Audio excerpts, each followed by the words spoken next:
हरे कृष्णा, राधे राधे।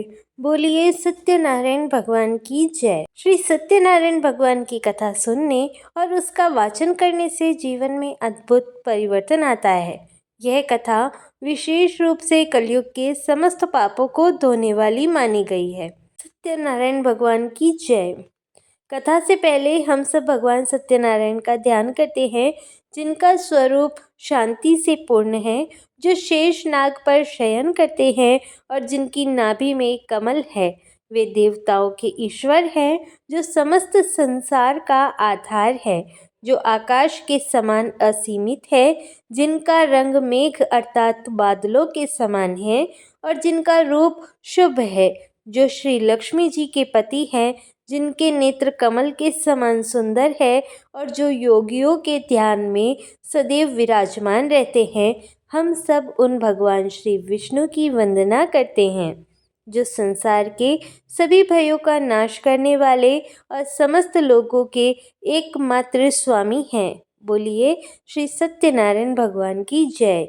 पौराणिक कथा के अनुसार एक समय नैमिषारण्य तीर्थ में शौनक आदि 88,000 ऋषियों ने श्री सूत जी से कहा, हे प्रभु, इस कलयुग में वेद विद्या रहित मनुष्यों को प्रभु भक्ति किस प्रकार मिलेगी और उनका उद्धार कैसे होगा। हे मुनिश्रेष्ठ, कोई ऐसा तप कहिए जिससे थोड़े समय में पुण्य प्राप्त होवे और मनवांछित फल मिले। ऐसी कथा को सुनने की हमारी इच्छा है। सर्वशास्त्र ज्ञाता श्री सूत जी बोले, हे वैष्णवों में पूज्य, आप सबने प्राणियों के हित की बात पूछी है। अब मैं उस श्रेष्ठ व्रत को आप लोगों से कहूँगा, जिस व्रत को नारद जी ने श्री लक्ष्मी नारायण भगवान से पूछा था और लक्ष्मीपति ने मुनि श्रेष्ठ नारद जी से कहा था। सो ध्यान पूर्वक सुनो। एक समय योगीराज नारद जी दूसरों के हित की इच्छा से अनेक लोकों में घूमते हुए मृत्यु लोक में आ पहुँचे। यहाँ अनेक योनियों में जन्मे हुए प्रायः सभी मनुष्यों को अपने कर्मों के अनुसार अनेकों दुखों से पीड़ित देखकर उन्होंने सोचा कि किस यत्न से ये निश्चय ही प्राणियों के दुखों का नाश हो सकेगा। ऐसा मन में सोचकर देव ऋषि मुनि श्री विष्णु लोक को गए। वहाँ श्वेत वर्ण और 4 भुजाओं वाले देवों के ईश नारायण को देखकर, जिनके हाथों में शंख चक्र गदा और पद्म थे तथा वरमाला पहने हुए थे, उनकी स्तुति करने लगे। हे भगवान, आप अत्यंत शक्ति से संपन्न हैं। मन तथा वाणी भी आपको नहीं पा सकती। आपका आदि मध्य अंत भी नहीं है। आप निर्गुण स्वरूप सृष्टि के आदि भूत और भक्तों के सभी दुखों को नष्ट करने वाले हो। आपको मेरा नमस्कार है। नारद जी से इस प्रकार की स्तुति सुनकर भगवान श्री विष्णु बोले, हे मुनिश्रेष्ठ, आपके मन में क्या है? आपका किस काम के लिए आगमन हुआ है? निसंकोच कहिए। तब नारद मुनि बोले, प्रभु, मृत्यु लोक में सब मनुष्य जो अनेक योनियों में पैदा हुए हैं, अपने अपने कर्मों के द्वारा अनेक प्रकार के दुखों से दुखी हो रहे हैं। हे नाथ, यदि आप मुझ पर दया रखते हो तो बतलाइए कि उन मनुष्यों के सब दुख थोड़े से ही प्रयत्न से कैसे दूर हो सकते हैं। तब श्री विष्णु भगवान जी बोले, हे नारद, मनुष्यों की भलाई के लिए तुमने बहुत अच्छी बात पूछी है। जिस काम के करने से मनुष्य मोह से छूट जाता है, वह मैं कहता हूँ। सुनो, बहुत पुण्य देने वाला स्वर्ग तथा मृत्यु लोक दोनों में दुर्लभ एक अत्यंत उत्तम व्रत है। आज मैं प्रेमवश होकर तुमसे कहता हूँ।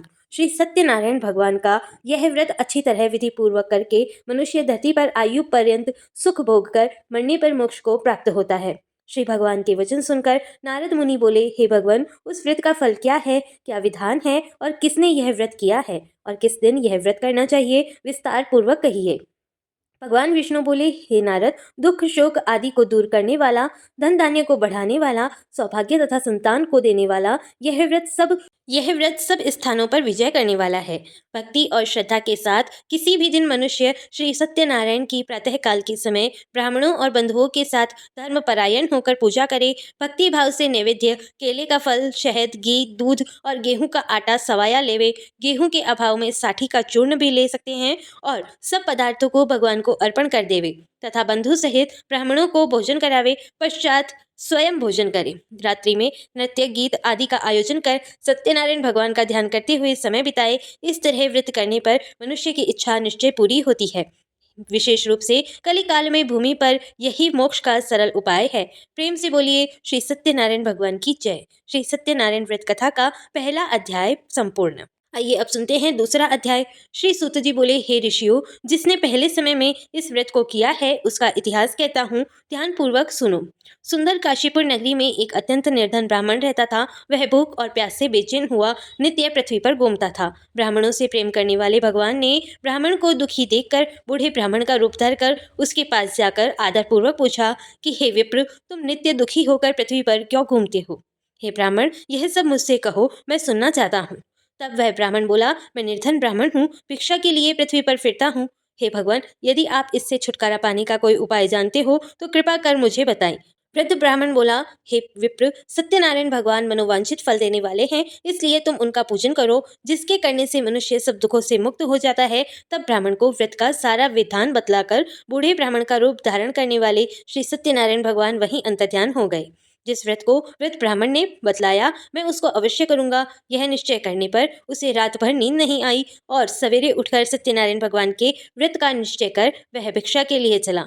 उस दिन उसको भिक्षा में बहुत सारा धन मिला, जिससे बंधु बांधव के साथ उसने सत्यनारायण भगवान का व्रत किया। इसके करने से वह ब्राह्मण सब दुखों से छूटकर अनेक प्रकार की संपत्तियों से युक्त हुआ। उस समय से वह ब्राह्मण हर मास व्रत करने लगा। इस तरह सत्यनारायण भगवान के व्रत को जो भी करेगा वह मनुष्य सब दुखों से छूट जाएगा। इस तरह नारद जी से सत्यनारायण भगवान का कहा हुआ यह व्रत मैंने तुमसे कहा। हे विप्रो, मैं अब और क्या कहूँ? तब ऋषिगण बोले, हे मुनीश्वर, संसार में इस ब्राह्मण से सुनकर किस किसने इस व्रत को किया, हम वह सब भी सुनना चाहते हैं। इसके लिए हमारे मन में अत्यंत जिज्ञासा हो रही है।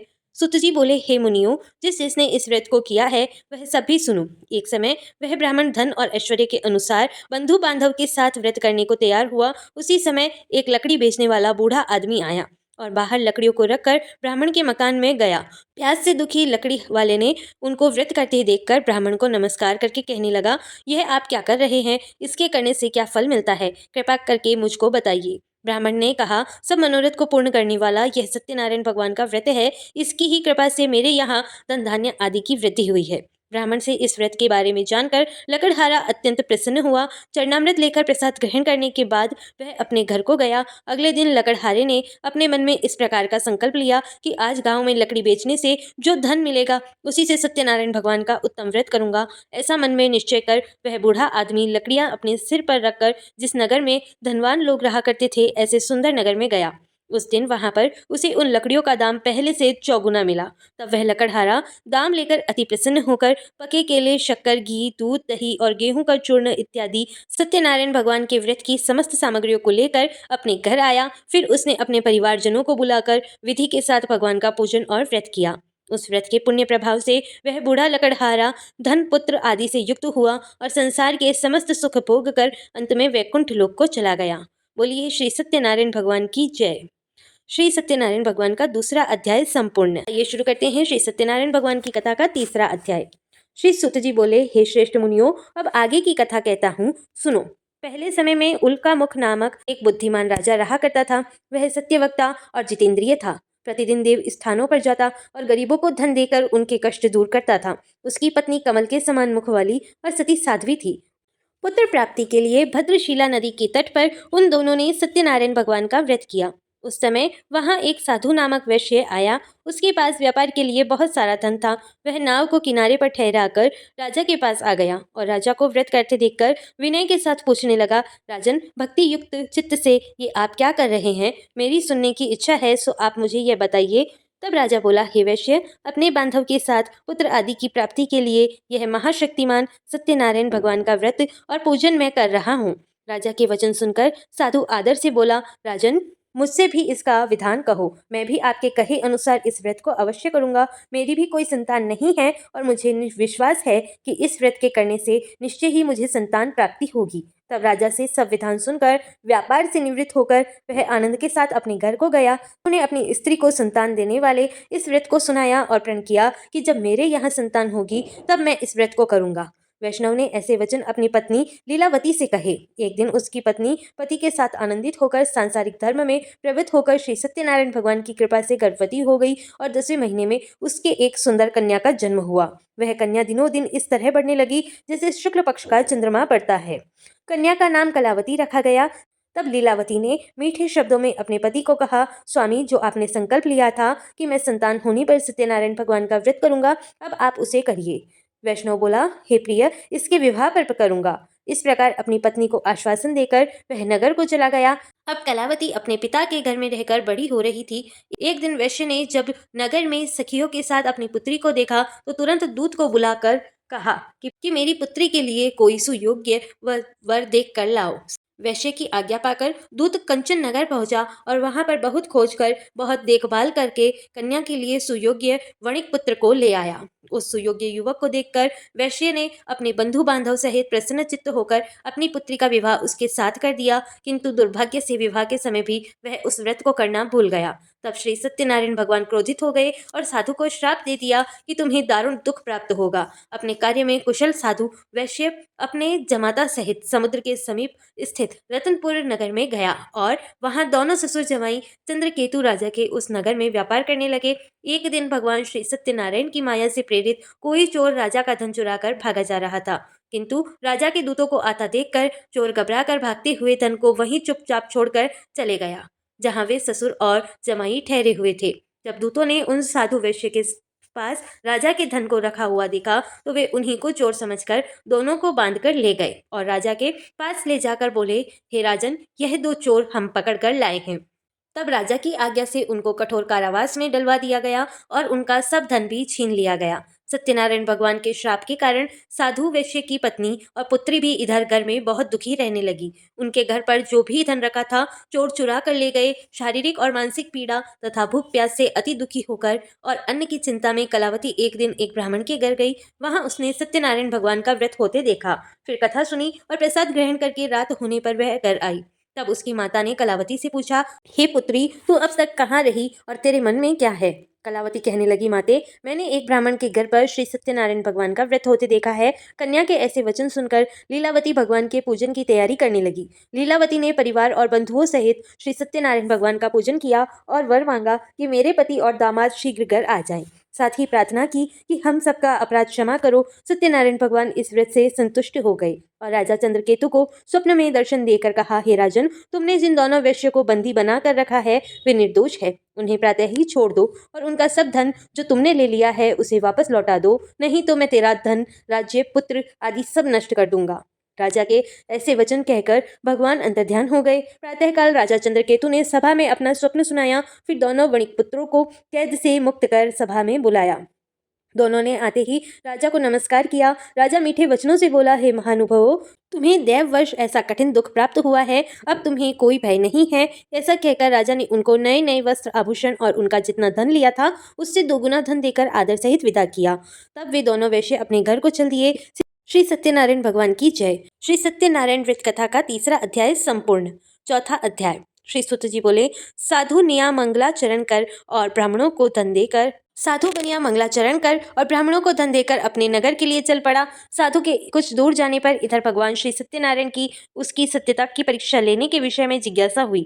तब वे एक दंडी का वेश बनाकर उस बनिए के सामने गए और पूछा, साधु, तुम्हारी नाव में क्या भरा है? तब धन के मत में चूर दोनों महाजनों ने अवहेलना पूर्वक हंसते हुए कहा, दंडी सन्यासी, क्यों पूछ रहे हो? क्या कुछ मुद्रा लेने की इच्छा है? हमारी नाव में तो लता और पत्ते आदि भरे हैं। उनकी ऐसी निष्ठुर वाणी सुनकर दंडी वेशधारी भगवान बोले, तुम्हारी बात सच हो जाए। ऐसा कहकर दंडी सन्यासी को रूप धारण किए हुए भगवान कुछ दूर जाकर समुद्र के समीप बैठ गए। इधर दंडी के चले जाने पर नित्य क्रिया करने के बाद उतराई हुई यानी जल में ऊपर की ओर उठी हुई नौका को देखकर साधु अत्यंत आश्चर्य में पड़ गया और नाव में लता और पत्ते देखकर मूर्छित होकर पृथ्वी पर गिर पड़ा।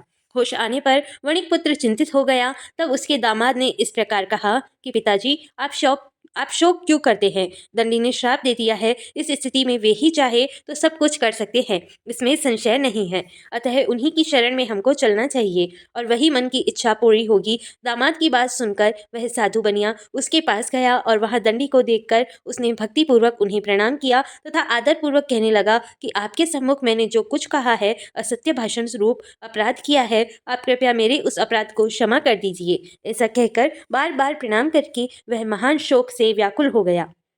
दंडी ने उस बनिए को रोते हुए देखकर कहा, हे मूर्ख, रो मत, मेरी बात सुनो। मेरी पूजा से उदासीन होने के कारण तथा मेरी आज्ञा से ही तुमने बार बार दुख प्राप्त किया है।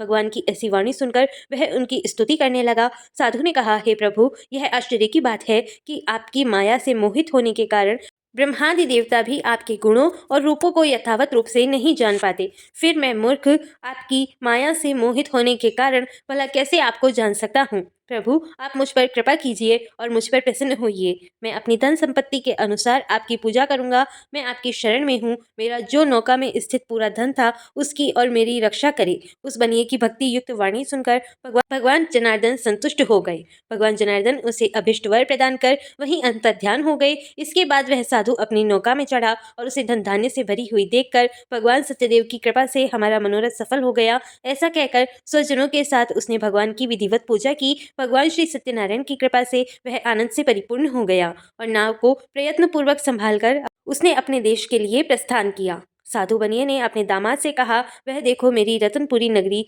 दिखाई दे रही है। इसके बाद उसने अपने धन के रक्षक दूत को अपने आने का समाचार देने के लिए अपनी नगरी में भेजा। उसके बाद उस दूत ने नगर में जाकर साधु की पत्नी को हाथ जोड़कर प्रणाम किया और उसके लिए अभिष्ट बात की। सेठ जी अपने दामाद और बंधु वर्ग के साथ बहुत सारे धन धान्य से संपन्न होकर नगर के निकट पधार गए हैं। दूत के मुख से यह बात सुनकर वह अत्यंत आनंदित हुई और उस साध्वी ने श्री सत्यनारायण की पूजा करके अपनी पुत्री से कहा, पुत्री, मैं साधु के दर्शन के लिए जा रही हूँ, तुम भी जल्दी आना। माता का ऐसा वचन सुनकर व्रत को समाप्त करके प्रसाद का परित्याग करके कलावती भी अपने पति का दर्शन करने के लिए चल पड़ी। इससे भगवान सत्यनारायण रुष्ट हो गए और उन्होंने उसके पति को तथा नौका को धन के साथ हरण करके जल में डुबो दिया। इसके बाद कलावती कन्या अपने पति को न देखकर महान शोक से रुदन करती हुई पृथ्वी पर गिर पड़ी। नाव का आदर्शन और कन्या को अत्यंत भयभीत देखकर मन से साधु बनिया ने सोचा, यह क्या आश्चर्य हो गया। नाव का संचालन करने वाले भी सभी चिंतित हो गए। इसके बाद वह लीलावती भी कन्या को देखकर दुख से व्याकुल हो गई और अत्यंत दुख से विलाप करती हुई अपने पति से इस प्रकार बोली, स्वामी, अभी अभी नौका के साथ वह अदृश्य कैसे हो गया। न जाने किस देवता की उपेक्षा से यह नौका हरण कर ली गई, या फिर श्री सत्यनारायण का महात्म्य में भला कौन जान सकता है। ऐसा कहकर वह अपने परिवारजनों के साथ विलाप करने लगी और कलावती कन्या को गोद में लेकर रोने लगी। कलावती भी अपनी पति के नष्ट हो जाने पर दुखी हो गई और पति की पादुका लेकर उनका अनुगमन करने के लिए अपने मन में निश्चय किया। कन्या के इस प्रकार के आचरण को देखकर पत्नी सहित वह धर्म के साधु बनिया अत्यंत शोक व्याकुल हो गया और सोचने लगा, या तो भगवान सत्यनारायण ने यह अपहरण किया है, या फिर हम सभी भगवान सत्यदेव की माया से मोहित हो गए हैं। अपने धन की शक्ति के अनुसार मैं भगवान श्री सत्यनारायण की पूजा करूंगा। तब सभी को बुलाकर इस प्रकार कहकर उसने अपने मन की इच्छा प्रकट की और बारंबार भगवान सत्यदेव को दंडवत प्रणाम किया। इससे दीनों के परिपालन भगवान सत्यदेव प्रसन्न हो गए। भक्त वत्सल भगवान ने कृपा पूर्वक आकाशवाणी की कि तुम्हारी कन्या प्रसाद छोड़कर अपने पति को देखने चली आई है। निश्चय ही इस कारण उसका पति अदृश्य हो गया है। यदि घर जाकर वह प्रसाद ग्रहण करके वापस आए तो साधु बनिया तुम्हारी पुत्री पति को प्राप्त करेगी, इसमें संशय नहीं है। कलावती ने भी यह दिव्य आकाशवाणी सुनी तो वह शीघ्र ही अपने घर गई और अब उसने प्रसाद ग्रहण किया। वापस आकर उसने अपने परिवारजनों और अपने पति को भी देखा। तब कलावती कन्या ने अपने पिता से कहा कि पिताजी, अब तो घर चलिए, देरी क्यों कर रहे हैं। कन्या की बात सुनकर मणिपुत्र संतुष्ट हो गया और विधि विधान से भगवान सत्यनारायण का पूजन करके धन तथा बंधु बांधव के साथ अपने घर को गया। इसके बाद पूर्णिमा और संक्रांति पर्वों पर भगवान सत्यनारायण का पूजन करते हुए इस लोक में सुख भोग कर अंत में वह सत्यपुर वैकुंठ लोक को चला गया। प्रेम से बोलिए श्री सत्यनारायण भगवान की जय। श्री सत्यनारायण भगवान व्रत कथा का चौथा अध्याय संपूर्ण। पांचवा अध्याय। श्री सुत जी बोले, श्रेष्ठ मुनियों, अब इसके बाद मैं दूसरी कथा कहूंगा, आप लोग ध्यान पूर्वक सुनिए। अपनी प्रजा का पालन करने में तत्पर तुंगध्वज नामक एक राजा था। उसने सत्यदेव के प्रसाद का परित्याग करके दुख प्राप्त किया। एक बार वह वन में बहुत से पशुओं को मारकर वट वृक्ष के नीचे आया। वहां उसने देखा कि गोपगण बंधु बांधव के साथ संतुष्ट होकर भक्ति पूर्वक भगवान सत्यदेव की पूजा कर रहे हैं। राजा यह देखकर भी अहंकारवश ना तो वहां गया और ना उसने भगवान सत्यनारायण को प्रणाम ही किया। पूजन के बाद सभी गोपगण भगवान का प्रसाद राजा के समीप रखकर वहां से लौट आए और इच्छा अनुसार उन सभी ने भगवान का प्रसाद ग्रहण किया। इधर राजा को प्रसाद का परित्याग करने से बड़ा दुख मिला। उसका संपूर्ण धन धान्य और सभी 100 पुत्र नष्ट हो गए। राजा ने मन में यह निश्चय किया कि अवश्य ही सत्यनारायण भगवान ने हमारा नाश कर दिया है, इसलिए मुझे वहां जाना चाहिए। जहाँ श्री सत्यनारायण का पूजन हो रहा था। ऐसा मन में निश्चय करके वह राजा गोपगणों के समीप गया और उसने गोपगणों के साथ भक्ति श्रद्धा से युक्त होकर विधि पूर्वक भगवान सत्यदेव की पूजा की। भगवान सत्यदेव की कृपा से वह पुनः धन और पुत्रों से संपन्न हो गया तथा इस लोक में सभी सुखों का उपभोग करके अंत में सत्यपुर वैकुंठ लोक को प्राप्त हुआ। श्री सुत जी कहते हैं, जो व्यक्ति इस परम दुर्लभ श्री सत्यनारायण के व्रत को करता है और पुण्यमयी तथा फल प्रदायिनी भगवान की कथा को भक्ति युक्त होकर सुनता है, उसे भगवान सत्यनारायण की कृपा से धन धान्य आदि की प्राप्ति होती है और दरिद्र व्यक्ति धनवान हो जाता है। बंधन में पड़ा हुआ व्यक्ति बंधन से मुक्त हो जाता है। डरा हुआ व्यक्ति भय मुक्त हो जाता है और सत्य बात है, इसमें संशय नहीं करना चाहिए। इस लोक में वह सभी इच्छित फलों को भोगकर अंत में सत्यपुर वैकुंठ लोक को जाता है। हे ब्राह्मणों, इस प्रकार मैंने आप लोगों से भगवान सत्यनारायण के व्रत को कहा, जिसे करके मनुष्य सभी दुखों से मुक्त हो जाता है। कलयुग में तो भगवान सत्यदेव की पूजा विशेष फल प्रदान करने वाली है। भगवान विष्णु को ही कुछ लोग काल, कुछ लोग सत्य, कोई ईश और कोई सत्यदेव तथा दूसरे लोग सत्यनारायण नाम से जानते हैं। अनेक रूप धारण करके भगवान सत्यनारायण सभी का मनोरथ सिद्ध करते हैं। कलयुग में सनातन भगवान विष्णु ही सत्यव्रत रूप धारण करके सभी का मनोरथ पूर्ण करने वाले होंगे। हे श्रेष्ठ मुनियों, जो व्यक्ति नित्य भगवान सत्यनारायण की इस कथा को पढ़ता है, सुनता है, भगवान सत्यनारायण की कृपा से उसके सभी पाप नष्ट हो जाते हैं। हे मुनीश्वर, पूर्व काल में जिन लोगों ने भगवान सत्यनारायण का व्रत किया था, उसके अगले जन्म का वृत्तांत कहता हूँ, आप लोग सुनिए। महान प्रजा संपन्न शतानंद नाम के ब्राह्मण सत्यनारायण व्रत करने से दूसरे जन्म में सुदामा नामक ब्राह्मण हुए और उस जन्म में भगवान श्री कृष्ण का ध्यान करके उन्होंने मोक्ष प्राप्त किया। लकड़हारा भील गुहो का राजा हुआ और अगले जन्म में उसने भगवान श्री राम की सेवा करके मोक्ष प्राप्त किया। महाराज उल्कामुख दूसरे जन्म में राजा दशरथ हुए, जिन्होंने श्री रंगनाथ जी की पूजा करके अंत में वैकुंठ प्राप्त किया। इस प्रकार धार्मिक और सत्यव्रत साधु पिछले जन्म के सत्यव्रत के प्रभाव से अपने दूसरे जन्म में मोरध्वज नामक राजा हुआ। उसने आरे से चीरकर अपने पुत्र की आदि देह भगवान विष्णु को अर्पित कर मोक्ष प्राप्त किया। महाराज तुंगध्वज जन्मांतर में स्वयंभू मनु हुए और भगवत संबंधी संपूर्ण कार्यों का अनुष्ठान करके वैकुंठ लोक को प्राप्त हुए। जो गोपगण थे वे सब जन्मांतर में ब्रजमंडल में निवास करने वाले गोप हुए। सभी राक्षसों का संहार करके उन्होंने भी भगवान का साक्षात धाम गोलोक प्राप्त किया। प्रेम से बोलिए श्री सत्यनारायण भगवान की जय, श्री लक्ष्मी नारायण भगवान की जय। सत्यनारायण भगवान कथा का 5वां अध्याय संपूर्ण इसी के साथ कथा समाप्त हुई। आशा है कि आज की ये वीडियो आपको पसंद आई होगी। वीडियो अगर पसंद आई हो तो आप इसे लाइक जरूर कीजिएगा और चैनल पर नए हैं तो चैनल को सब्सक्राइब जरूर कर लीजिएगा और कमेंट बॉक्स में जाकर जय श्री सत्यनारायण भगवान जरूर लिख दीजिएगा।